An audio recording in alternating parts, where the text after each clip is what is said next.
Bonjour, donc je me présente, Hervé Assadi, je suis le président de Trail 21 Organisation qui s'occupe de l'organisation de l'Ultra Trail de Côte d'Or, un événement qui existe depuis 2 ans.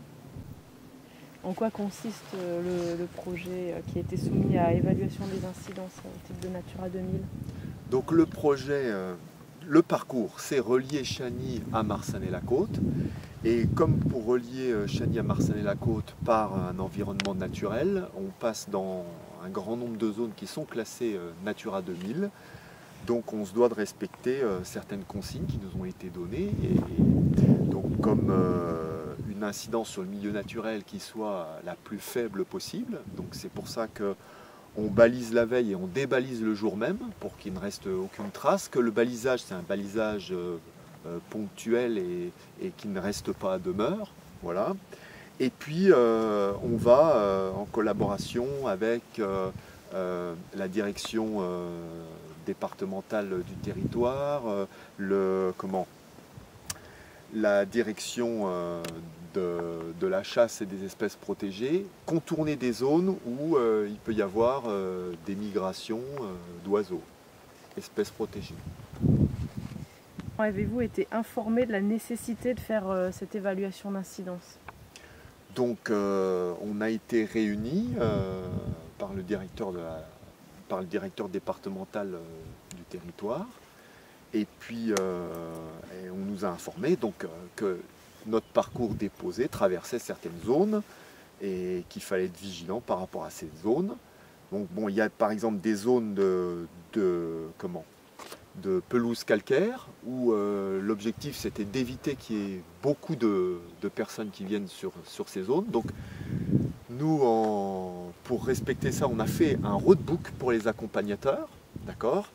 Et sur ce roadbook, on a demandé aux gens d'éviter ces zones et on leur a conseillé par contre d'aller vers des zones accessibles qui n'endommageaient pas le patrimoine. Voilà. Et puis par exemple, on a été informé 3 semaines avant le début de l'Ultra Trail qu'il y avait une migration d'un faucon pèlerin vers Arcenant, un endroit où on passait, et donc on a réaménagé le parcours à cet endroit-là pour ne pas passer et pas gêner la nidification. Pour rédiger le dossier d'évaluation d'incidence, est-ce que vous avez bénéficié d'une assistance externe ou est-ce que vous l'avez réalisé en interne? Donc on a bénéficié de conseils, mais on a réalisé en interne le dossier. Donc c'est un dossier assez complexe qu'il faut remettre en préfecture. En fait, dans notre dossier d'événement, il y a 2 parties. Il y a la partie avec les zones Natura 2000 qui est spécifique.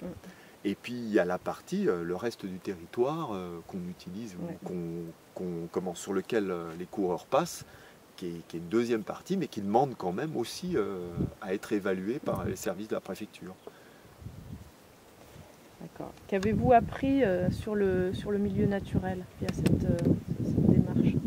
Eh ben, j'ai appris qu'il y avait des pelouses calcaires, et je ne savais pas ce que c'était au départ. Donc, par exemple, déjà, j'ai appris que je savais qu'il y avait des espèces protégées, que le faucon pèlerin c'était une espèce protégée, mais je ne savais pas qu'il y en avait qui migraient sur la côte et dans certaines zones particulières. Donc voilà ce que j'ai appris. Bonjour, je m'appelle donc Jean-Philippe Ardois, je suis technicien nature au sein de la direction départementale des territoires de la Côte d'Or et j'ai donc œuvré sur ce dossier de manifestation sportive, l'Ultra Trail de Côte d'Or cette année 2012. À quel stade êtes-vous intervenu dans l'organisation de cette manifestation et quel a été votre rôle? Dans la mesure du possible, compte tenu des différents éléments qui étaient ressortis positifs et négatifs lors de l'édition 2011, il s'est avéré intéressant de réaliser une réunion de concertation avec les différents acteurs, donc l'ONCFS, l'ONF, le conservateur de la réserve naturelle nationale et l'animateur du site Natura 2000, et donc l'organisateur bien évidemment.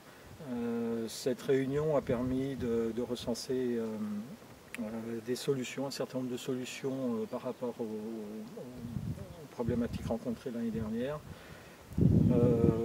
Ça a permis d'établir également un certain nombre d'engagements écrits de l'organisateur. Et de ce fait, de rassembler également les différents acteurs de manière à ce qu'ils se rencontrent et qu'ils découvrent d'une certaine manière qu'ils n'étaient pas aussi éloignés les uns des autres par rapport à leur vision respective du dossier. À quelle date s'est tenue cette réunion ?